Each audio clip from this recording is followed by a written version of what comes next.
Thanks for joining the webinar. We'll be starting in just a minute.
Hello and welcome to Highlights Presents, the top 5 emerging marketing technologies to know. I'm Chris Mall and I'll be moderating today's presentation. Before we kick things off, let's go over a few housekeeping items. Don't worry about taking notes today. We'll send out a recording of today's webinar along with a summary blog post. If you have any questions during the presentation, please submit them through the GoToWebinar toolbar on the right side of your screen. We'll carve out the last few minutes for Q&A. If you'd like to live tweet or follow along as we live tweet, check out #highlights. And if there's something that we didn't cover today or you'd like to learn more information on, please feel free to reach out to us at contact@heilmangroup.com. With that, I'd like to introduce you to today's presenters. We have Jared Fuller, Senior Director of Partnership at Drift, Chelsea Kiko, Senior Manager, Marketing Operations at Heilman Group, and Angela Ruggieri, Senior Specialist, Marketing Operations at Heilman Group. Thank you, everyone. In terms of an agenda for today, we'll be talking about the industry shift of marketing technologies. Then we'll move into the top 5 technologies to know, the key considerations for choosing marketing technologies, and then finally Q&A. So with that, I'll turn things over to our presenters. Hey everybody, Jared Fuller here, and I'm going to be kicking things off today to talk about this kind of industry shift. We can advance forward. Next slide. Perfect. So I think setting the stage and telling a story is really important to these top 5 marketing technologies. Of course, the technology is cool, but really underlying and underpinning this entire shift is some change in how we as humans communicate and what we expect, and especially how we buy. So let's take a look at an example. Next slide. I think we've been on a plane, train, automobile, what have you. This picture on the left, it's kind of today, or like if you stood in line at Disneyland or at a store, everyone's heads down, right, on their phone. And even inside of our work lives, look at Slack. You have 47 unread Slack messages, 60 Chrome tabs open. In short, we expect today as people, as humans, everything to be always on and to have instant response. And our most popular way of communicating is iMessage, WhatsApp, WeChat, Snapchat, Slack, you name it. We can't ignore this shift, or we do it kind of at our own peril. Next slide. And this is what we expect as consumers. I mean, Amazon, I can get a package delivered to my front door, same day. Zillow, you might think, well, I can't buy a house same day. Well, you can browse homes and book an appointment right from your app, right? Real time. You don't have to fill out a form and then wait for someone to call you and coordinate a scheduling. Zillow just takes care of it all. Netflix, any show you want right now. And of course, you can get a ride anywhere in the world with Uber, Lyft, you name it. And next slide. Whenever we go into a store, whenever we have an experience, this is how we buy as consumers, right? There's a whole bunch of friendly people, you know who you can talk to, and someone might walk up to you and say, hey, do you have any questions? You might say, not right now. But If you have a question, right? When that person walks over and says, hey, it looks like you're holding an Apple Pen. Did you have any questions about the iPad? Those are the types of experience that we expect, helpful, relevant, real time. We're not sending people into a corner and saying, if you have a question, leave your information and someone will follow up with you. Next slide. Except for, how it works in B2B, right? It's kind of like an empty store, right? We have these brochures online, but we're not creating real-time engagement. And if you look at the marketing technology landscape, next slide, what we'll find is that there's a whole bunch of technologies, right? In fact, there's about 8,000 of them trying to map to this new way that people communicate today. We're 6 months away from 2020. So we've picked 5 today. Next slide, kind of the top 5 technologies to know. And the first one that we're going to be kicking off with is chatbots. So next slide. It maps to this new way that people buy. It's AKA conversational marketing. So the benefits of conversational marketing is we meet buyers where they're at. It's always on. And the cool thing is, on average, what we've seen with Heilman and the rest of our 150,000 customers and the people adopting it across every kind of platform, what's really cool is we're seeing a double in the website visit to lead conversion rate. Where these fit, it's B2B companies or B2C considered purchase, and the future state where things get interesting, where bots are really just auto-qualifying, scoring, and conversing with customers in real time. Some red flags here. If you have low website traffic, chatbots aren't going to drive more traffic. They're going to convert more traffic. If you don't have marketing automation or CRM yet and no sales team, maybe not the right fit for you. But that being said, let's jump in. We'll talk about the 4 key benefits to chatbots. Next slide. Always on, 24/7, 365, converting more leads, booking more qualified meetings, and then white glove treatment for those VIP accounts. Next slide. Let's talk about number 1, instant lead response. So we got some cool logos here. So Aventry cut response time by 44%, and his average engagement time is under 50 seconds from when someone comes on their website. That's a fantastic shift. Clio, they cut their response time from 15 minutes using forms to 20 seconds, right? If you think about how we want everything now in the rest of our lives, it certainly applies to B2B, and these businesses have seen those results. Ellie Mae also cut their response time by 44%, and that's in a typically legacy enterprise-ish business. And you notice there's a bot on the left, marketing, sales, support. We can even qualify them in real time as well. Next slide. Number 2, converting more leads. That's what we all want to do. If we can pump more stuff into the bottom of the funnel, if we widen that bottom, our results are effectively doubled. So you'll see here that there's an example of the bot grabbing someone's email and scheduling a meeting in real time. Marketers, I know we've all been there. We send sales reps the leads and they follow up a day, 2 days, 3 days later. And with every passing minute that goes by, that conversion rate drops. So some cool companies like Mongo, they saw their net new leads increase by 70% and opportunities by 170% using chatbots. Ipswitch or IP Switch, I guess you should say, it's their number 1 source of leads. And they're generating 10 times the number of opportunities as AdWords. And TalkDesk, just insane results. I've been in B2B marketing for over a decade now, and these are not normal, folks. So it's pretty cool to see this technology mapped to the new way that people buy. Next slide. And then booking more qualified meetings in real time. So for example, sales reps can get notifications, when app links is on your website, one of those target accounts. So you can hop into a conversation, and if you're not available, the bot can just grab some time and schedule. So Spreadfast, 30 meetings. NetGuru is 150 leads per month, and RapidMiner got a Fortune 100 company that started via chatbot. It's just all great things that come from being able to manage the buyer's expectation. Because the problem with forms, of course we need to qualify them, but the expectation is someone going to call me later? Is someone going to email me later? Am I going to be busy? This eliminates that, and chatbots can just book those meetings in real time right from any page on your website. Next slide. And the last one, number 4.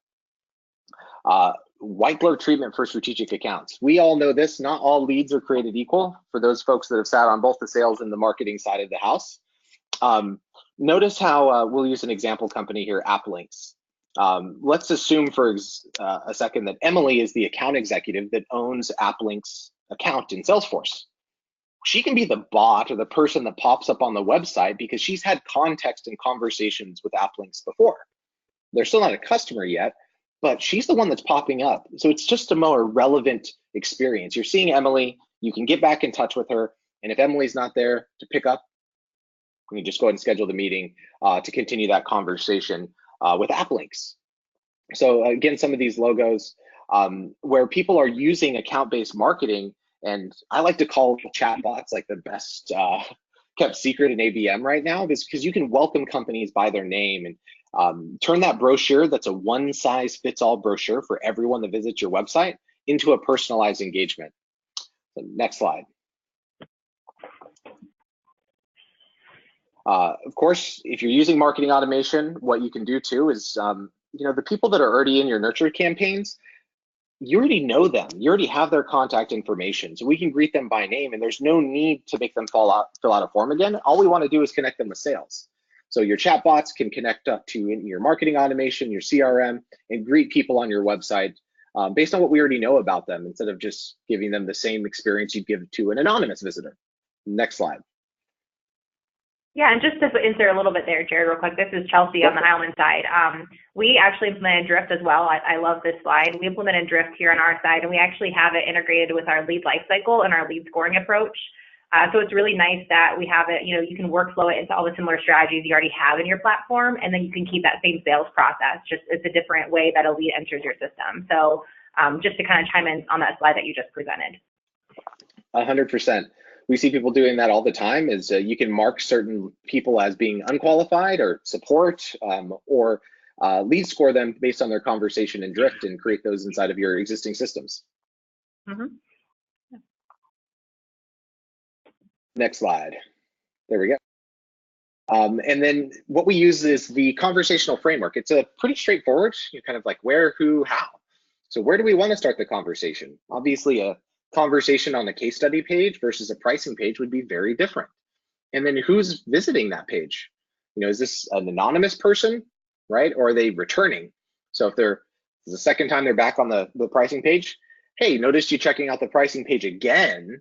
What questions did you have about our plans? Much more relevant way to think about pricing, like the context that this is not the first time they've looked at it. Or based on geos, welcome from down under, right? Or if they're in a existing open opportunity. And then how we move them through the funnel is engage, understand, recommend. We'll engage them based on the context of who they are, where they are. We'll understand them with questions, and we can recommend next steps all in one cycle. So that's the virtuous chatbot and conversational marketing cycle. So I'm going to pass this one off, and we're going to take a shift into machine learning, our next technology. Great. Thanks, Jared. So machine learning, you might have heard this term, but what does it really mean? To get really technical, it's the scientific study of algorithms and statistical models that computer systems use to perform tasks and use explicit instructions and patterns to infer information. So it's literally taking in data, computing it, and coming out with these results that help it learn and grow on its own without the need for any human interaction. So some of the benefits to machine learning is it enhances your customer experience to become more contextually based, and the algorithms actually begin to learn on their own. So it's kind of like a set it and forget it type of thing. Once you have your machine learning algorithm set up, you kind of give it explicit instructions, and then it takes it from there. Where these fit most often, advertising, we're seeing it growing. You might already be using it today and not even know it. And then companies with large data sets. So companies that have tons of data to be computed, they can take these data sets and gain insights that they might not have had before. In the future state, we're looking at hyper-personalization. So from all these data points, we're able to kind of infer and kind of experience new things that people might be interested in. People will definitely need to start using machine learning in order to remain competitive, because as more information and hyper-personalized information becomes available, you'll want to see this, or you'll be seeing this leveraged in different marketing tactics. Also, new business and sales insights can be brought out of this without the need for costly third-party research. So the data that you already own, you'll be able to leverage that to get information out of it. Some of the one of the major red flags would be that it can be costly, especially if you bring machine learning in-house. So talking a little bit about machine learning, it enables teams, especially marketing teams, to increase their marketing efforts into niche groups. So think industry, think across industry, think specific customer bases. Machine learning can be leveraged in content marketing efforts, advertising, search engine optimization, and also decision makers have much more insight and the ability to predict what customers want. And this can happen even before the customer knows that they want it. Think of like the mystical crystal ball. The machine learning also helps marketing teams have more time to specialize in other areas. Rather than digging into data day in and day out, it gives marketers the ability to take time to take more of a back seat on that data, but be more creative and think of like the next new marketing campaign. So one major example of what of machine learning in daily life today, Google AdWords uses smart bidding, a new feature that uses conversion-based bid strategies that targets your CPA, your target ROASs, and your enhanced cost per click campaigns. So the way that it works is taking your headlines, your copy, your links, and the machine learning actually decides which combination of these elements will give you the highest conversion rate. So it takes in factors of auction times, it's looking at device, location of searches, your time of day, if you're remarketing, what language the ads are in, or what language the end user is speaking, and even the operating system. So taking all of this different type of data and using algorithms to come up with the highest and best conversion rate. Also, Google is introducing another new bid strategy called maximize conversion value. So this involves three main changes, which allow for more of those manual known factors to be considered along with what's already in the smart bidding strategy. So it's going to take into account seasonal adjustments. So if you know that during Christmas time you're going to have an increase in advertising spend and targeting, the smart bidding strategy will automatically increase that without your marketing team having to go in and make those adjustments. Now, I think I'll pass it over to Chelsea to talk about predictive content. Sure. Thanks, Angela, for the overview. So I'm going to first talk about another MarTech tool that you need to know, and a lot of companies have implemented these strategies. So predictive content and web personalization. So we pair them together because they're pretty similar, but yet they're pretty different. So you don't have to implement them both together. You can use one or the other. But first, the difference is that web personalization is kind of like an if-then statement. So you segment your audience by audience types, and then you show content relevant to the audience by the data you have. So it's more about knowing your audience and showing them what you feel like is best by a segment level. With predictive content, it's more like machine learning, like Angela just talked about. This is much more granular on the user level and shows content relevant to that specific user, and it decides what content or information to show automatically. So they are a little bit different, but more is about insight of your audience and showing them the right content at the right time. The benefits of both these strategies is that personalization increases conversion rates. Pretty straightforward and pretty simple. We've heard that across the board in any kind of marketing technology strategies, is that personalization really resonates with audiences. It's also great with specific strategies such as ABM, so account-based marketing, meaning that you target your accounts and give them content that's relevant to them and their buyer's journey to hopefully target and close them as customers. So ABM strategies are really great with web personalization, specifically because you can segment your audience by company name, company type, industry, and so on and so forth, and show them the content that you feel like might help them, become closer to being a customer for your business.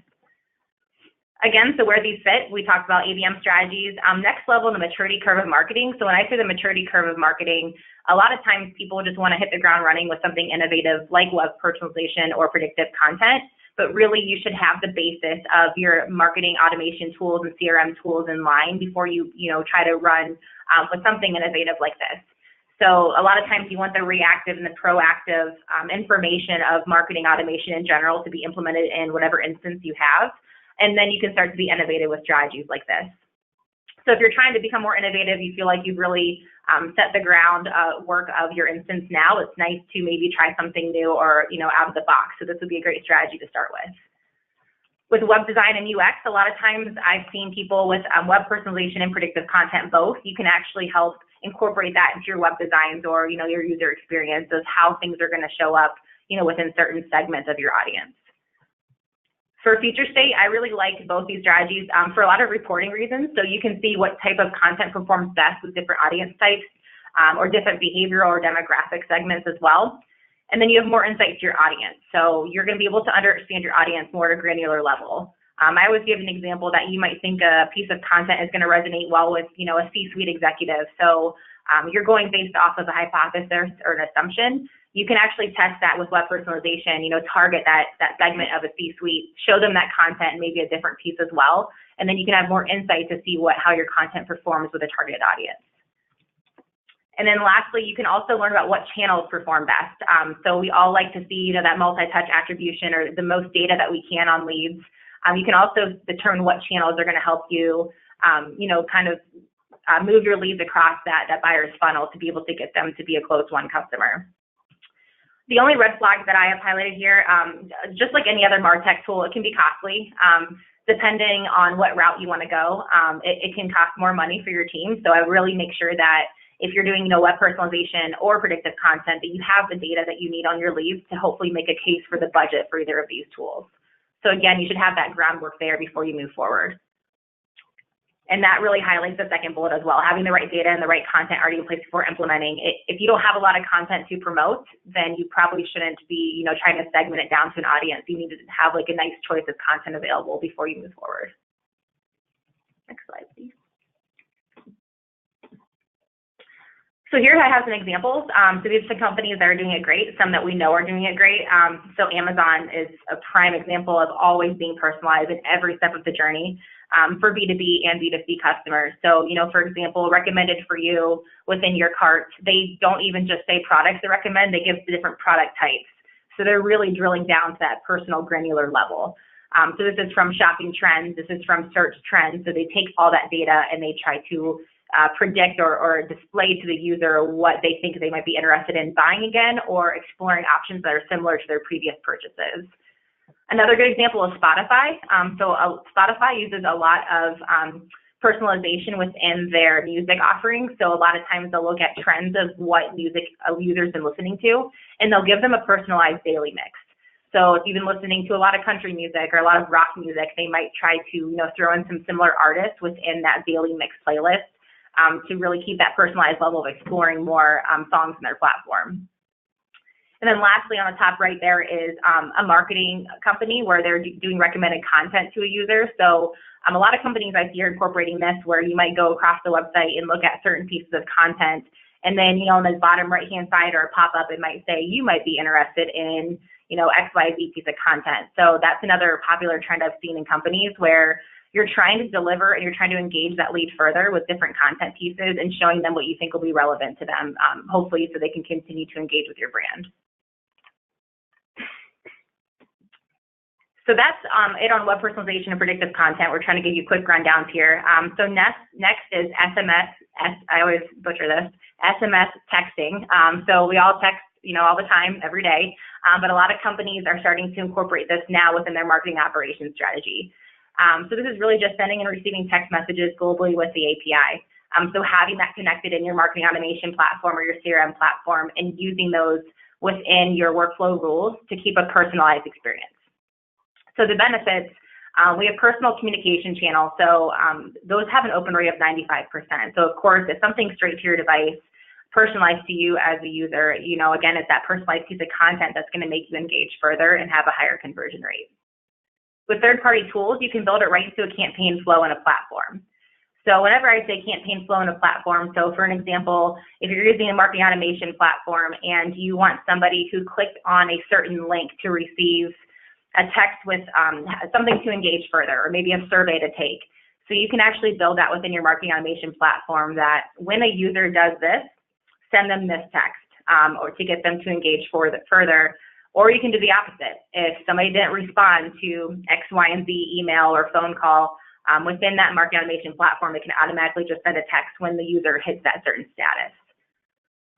These fit a lot, and again, those personalized campaigns, but I also see them more operationally as well. So events are really nice. I'm sure a lot of us have registered for an event and maybe a reminder text of where to park or where the event's located, some type of reminder, to be able to attend the event and remember that you have on your calendar. A lot of times with account notifications as well. So I love convenience. So Amazon, they'll text me, when my order's on its way, or Instacart, when you order your groceries, they'll tell you that, your shopper is shopping, so make any changes that you can now. So it's a really nice other way of using text messaging to just enable your lead to engage further and create that more personalized approach. And then lastly, like I said, further engagement. So you can have somebody continue on the conversation or exploring your brand through texting and campaigns. For future state, the nice thing about this is because you can build it within your marketing automation platform, it's really scalable. So just like any other campaign in a marketing automation platform, you can clone and continue on a strategy. It's the same route with a third-party SMS tool. So it's nice that you can kind of keep that text message channel across the board consistent with your audience. And then technology is growing in mobile in general. So I've seen a lot more companies bring on third parties like Twilio or others within their marketing operations strategies to incorporate this journey with their leads. And then red flags, I would say, just might not be the right channel. The price for SMS is actually pretty good. So if it's something that you would like to explore, it's a pretty cheap route to go. But just make sure you don't overwhelm your audience or start to talk to them too much. So remember, with texting, you also have web visits, emails, you have a lot of things across the board. So if you feel like texting might not be the right channel for your audience, you really need to make sure that you're understanding every touch point you have with a lead across the journey, because you don't want to risk, being noise to your lead whenever they want to engage further with your brand. So next I have some examples on texting strategies. So this one is for a particular client, a healthcare client. So their end goal of this Power of Two challenge was to encourage other female friends, family members, what have you, to get mammograms. So they're trying to increase their mammogram usage within their hospital systems. And on the landing page, we had options, of course, to email to a friend, share on social, but we also incorporated text messaging. So this was challenging a friend. So that was the whole, strategy of their campaign, is to challenge other people. So you could actually, fill out who you want to challenge to get your mammogram and get information. And then as you can see on the right-hand side, that was the text that comes straight through to the user who is nominated. So it was a nice way, personally, to incorporate other leads into a strategy of a campaign. So there's also some lead generation there. But again, that personalized effort. So, it's kind of fun, or, play a game with your friends of, challenging each other, and you guys already, engage on mobile anyways. So it's just a nice way to incorporate more engagement in the brand overall for the certain campaign. Mm-hmm. Yeah, that's a great example. Another one that is my personal favorite is Chipotle. I get their text messages when they have BOGO offers. And, it's a great way to stay top of mind. And it's for promotions too, like coupons or sales too, because everyone's always looking at their phone. So why not be where that conversation's already happening? Right. And then you can get 2 burritos for one. Could always use an extra burrito. An extra for a friend, but it's really for you. Exactly. Okay, so our last technology that we're going to dive into is voice search. So voice search primarily is used for gathering quick information while you're on the go. It's leveraging the conversational, long format questions that you would have with a person. If I was talking to Chelsea, I would ask her, hey, do you know where the closest convenience store is? That's how you would use voice search with your phone or a voice-enabled device. So the main benefits of this is it's hands-free searching for the user. Like I said, no need to type on a computer or type on your phone. It uses long-tail keywords, so these can be leveraged for marketing insights. So a great way for marketers to increase or just get new ideas about what type of search is happening on their website. It just leverages those long tail questions. Also, voice search capitalizes on micro moments. So it's when people need information at that moment in time. Say that they need to find the closest urgent care facility because they got in an accident, or they're looking for a retail location like the closest Target to them. It's capitalizing on those small moments in somebody's day and just giving the information as quick as possible. So where these fit, most often, localized business. So think of when you type in closest food restaurants near me. Retail is also going to leverage this super easily. And then this caters mostly to those mobile first users where they're always on their phone, they always have it nearby.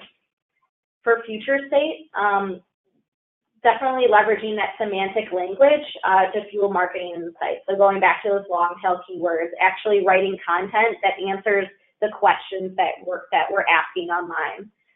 This will also become a greater source of revenue within the very near future. So it's a new channel that's growing quite quickly.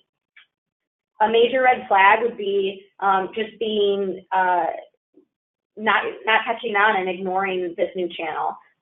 You could easily leave money left on the table if you're not optimizing your marketing campaigns for voice search in general.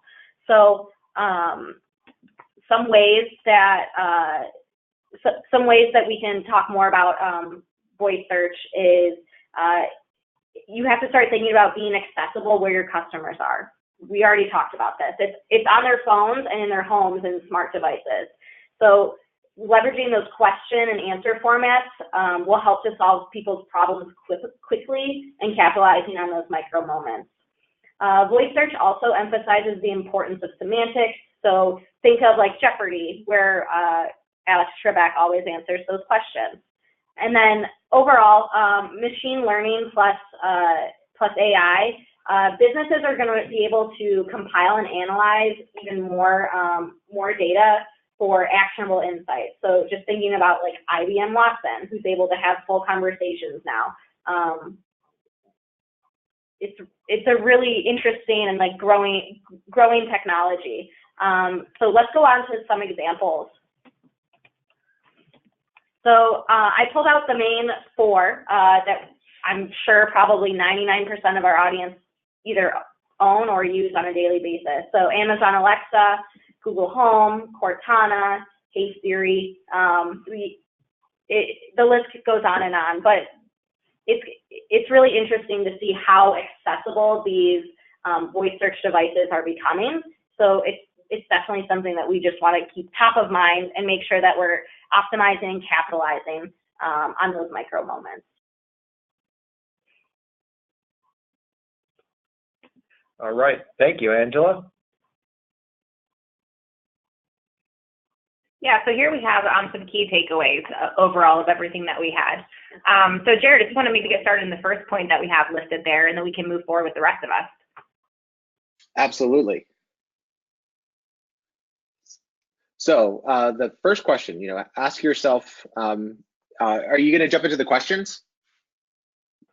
No, we're just overdoing the key takeaways there. Key takeaways. So like meeting the customers where they are. So we kind of started this story with that change in consumer behavior. I think a lot of us B2B marketers think about ourselves as marketing business to business, but the reality is we're business to human, right? Everything comes down to a human connection.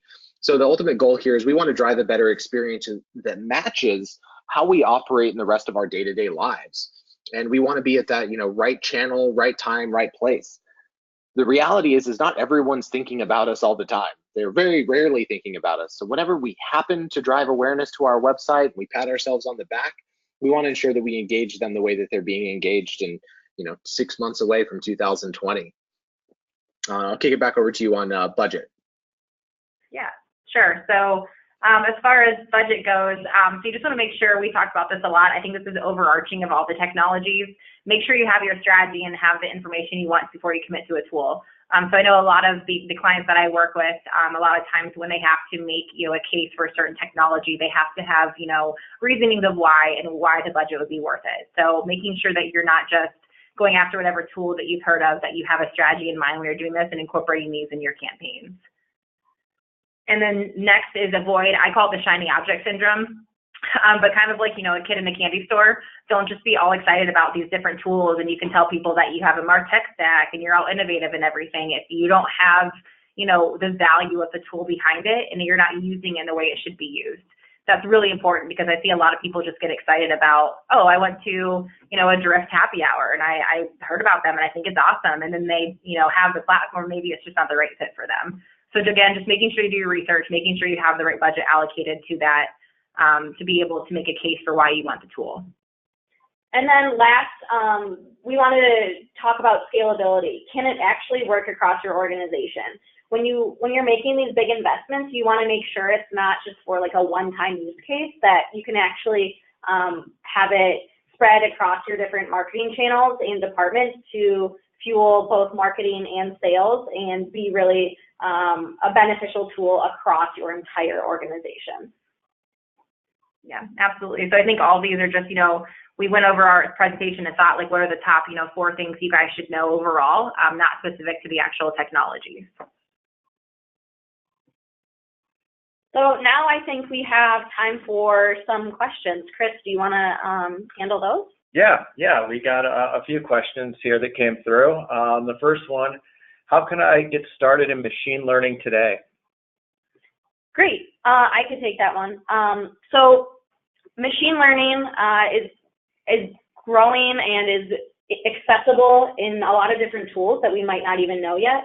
The example that we talked about earlier, AdWords, so advertising. Machine learning is already part of this tool and is growing every time Google comes out with a new update. So things to consider are those localized micro moments, creating advertising campaigns that capitalize on that. So thinking about the near me type of questions or things that are happening near me. So if you're having an event, you can create a landing page that has advertising that speaks to events that are happening at that time that people might be searching for.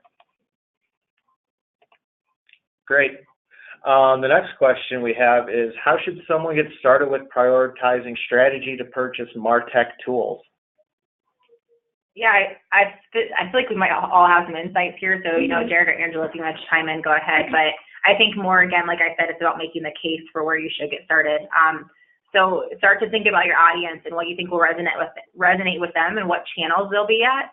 And so I always start with research. So look at some case studies, look at some companies who are doing it right. Also look at some companies who maybe did it wrong, just to understand, how the process normally goes. And then I also think about what are some quick hits? Are there some things that, might be cheap and you already have all the data in place? Like web personalization might be one, even though it might be more of a higher cost, you might have all that data there. So understanding, is there a quick hit you guys can just try off the board, to be innovative? And then lastly, ones that take more effort. So things where you need a lot of data enrichment, where you need to just grow your database over time, you might need to put that on the back burner for a couple of years. So Jared or Angela, I don't know if you can chime in on that question there, but that was just my thoughts. Yeah, I think it's important to keep in mind, you have the quick hit and then you have those larger projects. So just understanding what your timeline is. You might not be able to roll this out within a day. So that's where the strategy comes into play. And just understanding how it's going to fit into all your other campaigns that you already have running, I think is super important. It's just a way to leverage and enhance what you're already doing.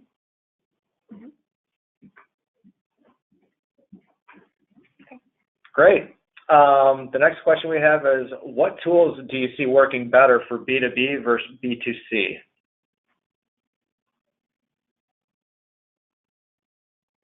Yeah, so on my end, again, you guys can chime in again. So tools that work better for B2B versus B2C, that's a good question.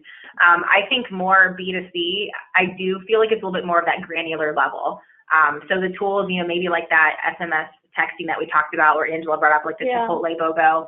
I feel like consumers they're focused more on really being personalized. Companies, still appreciate that. I think the conversion rate's higher, but as a consumer, I want insight to my trends or what's going on and understanding me as a person. Mm-hmm. So I think more of the personalized granular levels work best for that. So like I said, it'd be texting, a lot of the machine learning products, voice search as well, just because, a lot of us are using Alexa or Google Home as B2C consumers. For the B2B space, I would say something more high level, more about segmenting your audience overall, because B2B is a totally different scenario, different strategy. So more for that, sometimes I think that web personalization is a good one. And then, chatbots. So I think that's another nice one for B2B because it's not that typical sales cycle. You don't even really know you're talking to a quote seller or anybody in that chatbot that's going to help you, continue to engage further. Yeah. Jared, do you see B2B or B2C being leveraged more with Drift? Yeah, so I think conversational marketing, the reason why we created the category versus just calling it chat or chatbots itself is businesses don't buy typically, the first time they're aware of you, right? There's a life cycle, there's a buyer's journey. And we need to make sure that our touch points are relevant to the persona, right? So that audience, who are we talking to and where they're at in their buying journey? Because you could have someone that's 75% of the way through that you could lose out on if you're not able to meet them where they're at and message them with that context.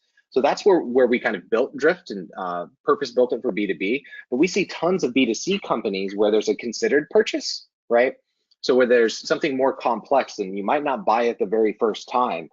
So be it, one of those fancy, $2,500 electric bikes with a $100 subscription per month, right? Like you might be looking at that for a few months before you just make a purchase like that Drift works fantastic for. So I would say it's any time where you have a sales cycle that isn't, oh, here's an Instagram ad, I'm going to buy this right now, versus a much more, I think, lengthy sales cycle due to the fact that you have a high average selling price. Yeah, absolutely. For sure. Another question we got around the chatbots. Will live chat or chatbots cannibalize my form fills? Ooh, that's a good one. I've heard that a few times. So at the end of the day, the people that are engaging with chat are the ones that have the highest intent now, right? So they want something now. And there's a reason why we put that slide in there that had 8,000 different technology providers. The reality is that today we do ourselves a disservice if we believe that we are the sole seller of our product or service. It's just not true. There's almost infinite options, right? There's almost infinite competition. And I think we need to start thinking like our business is really not all that different due to technology and the internet than walking down the laundry detergent aisle at the grocery store, right? Like people have choices. So you could say, hey, this might cannibalize form fills, but the reality is there's some other company that's providing a better customer experience and a better brand experience. They're going to choose them because they get what they want now versus later. So we don't typically see it cannibalize. In fact, we see conversion rates increase. So if you're converting, 1.5% of your website visitors to leads, on average, we see companies add an additional 1.5%. So we're actually increasing conversion, not cannibalizing, existing ways for people to communicate with you. Great. Yeah, and our last question also relates to the topic of leads. I'm measured on qualified weekly leads sent to sales. If people are chatting in, how do we know what is a lead and what is not? Great question. So that's the difference between live chat and chatbots. Live chat is what I'll call a one-to-many experience. You have one inbox and everyone chats in, and it's kind of a nightmare sifting through. And what reps traditionally had to do was go create a lead in Salesforce manually, and then we all know our reps, we love them to death, but sometimes they forget, sometimes things get busy. So the same kind of questions that you're asking to qualify someone in the sales process, the bot can ask those questions. Maybe you don't want to talk to companies of a certain size or in a certain geography. or in a certain vertical or revenue, or you name it. You can ask those questions, and based on the responses, we have something that we call a CQL. So this is a conversation qualified lead. So we ask some questions, we understand they have intent, and they match the persona of who we sell to. What conversational marketing can do can append that as a lead and create it in HubSpot, Marketo, Pardot, Salesforce, everywhere and anywhere that you're sending leads today. So the same way that you qualify through a form or an SDR, like a sales development conversation, you can do that right through the chatbot and create leads in your system. So you have the attribution and you're generating and showcasing the results that you're trying to create week over week for your business as a marketer. That's why so many companies have been turning to Drift and conversational marketing, is that they get to provide a better customer experience, their conversions go up, and they can attribute their efforts through conversations as well. Right. Yeah, I would think the only thing to add to that is the other trends I've seen too, at least here how we use Drift. The salespeople love it. So I think that they like it too, because it's not that standard, I don't want to say cold calling, but calling and emailing and just trying to find people. You're meeting the people where they are, and it's a fun tool to use. So I know the sales team, that might help escalate their excitement too, and then having that incorporate in your whole sales cycle, only benefits both teams. Definitely. Awesome. Well, I think that wraps things up on our side. I wanted to thank Jared from Drift and Angela and Chelsea from the Howman Group. This was very interesting and informative. I think we've all learned a lot here today. And if anyone wants any follow-up information, you're welcome to email us at contact@heilmangroup.com, or feel free to interact with our chatbot on our website, heilmangroup.com. Hope everybody has a great rest of the week, and happy marketing. Thanks all. Thanks, everybody. Thanks.